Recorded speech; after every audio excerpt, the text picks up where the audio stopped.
বেয়াদব নারী চেনার তিনটি লক্ষণ রয়েছে। এই তিনটি আলামত দেখলে বুঝবেন ওই নারী আদর্শ নারী নয়, সে হচ্ছে বেয়াদব নারী। মনে রাখবেন, পৃথিবীর ভিতরে সবচেয়ে দামি সম্পদের নামই হচ্ছে নেককার স্ত্রী। কারণ নেককার স্ত্রী যদি কারো সংসারে থাকে তাহলে দুনিয়াটা তার জন্য জান্নাত হয়ে যায়, আর যদি স্ত্রী নেককার না হয়, বদকার হয়, তাহলে তার জন্য দুনিয়াটাই জাহান্নাম হয়ে যায়। এজন্য ভালো নারী দেখে বিয়ে করার চেষ্টা করবেন, কেননা যে নারী বেয়াদব তার সাথে থাকলে আপনি কখনো শান্তিতে থাকতে পারবেন না। নাম্বার ওয়ান, এক নাম্বার বেয়াদব নারী চেনার লক্ষণ হচ্ছে সে স্বামীর মুখে মুখে তর্ক করে। স্ত্রী হবে এমন যে স্বামীর মন জয় করার চেষ্টা করবে, স্বামীর সাথে সুন্দর ভাষায় কথা বলবে, স্বামীকে দেখে মুস্কি হাসি দিবে, হাসি দেখে স্বামীর কলিজা ঠান্ডা হবে।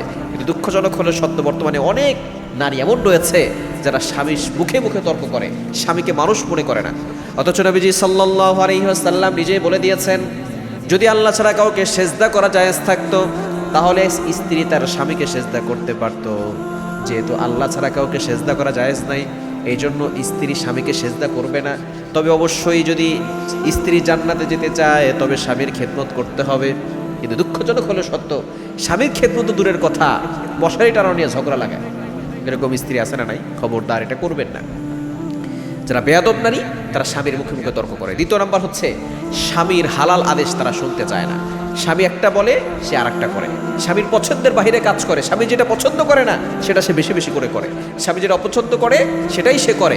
এই জন্য অবশ্যই স্মরণ রাখতে হবে, এই ধরনের নারী যারা স্বামীর কথা শোনে না, স্বামীর হালাল আদেশগুলো শোনে না, তারা হচ্ছে বেয়াদব নারী। এবং তিন নাম্বার হচ্ছে যারা মন গড়াভাবে চলাফেরা করে, বেপরোয়াভাবে চলাফেরা করে, কাউকে সম্মান করে না, কাউকে রেসপেক্ট করে না, অহংকার তার ভিতরে বেশি।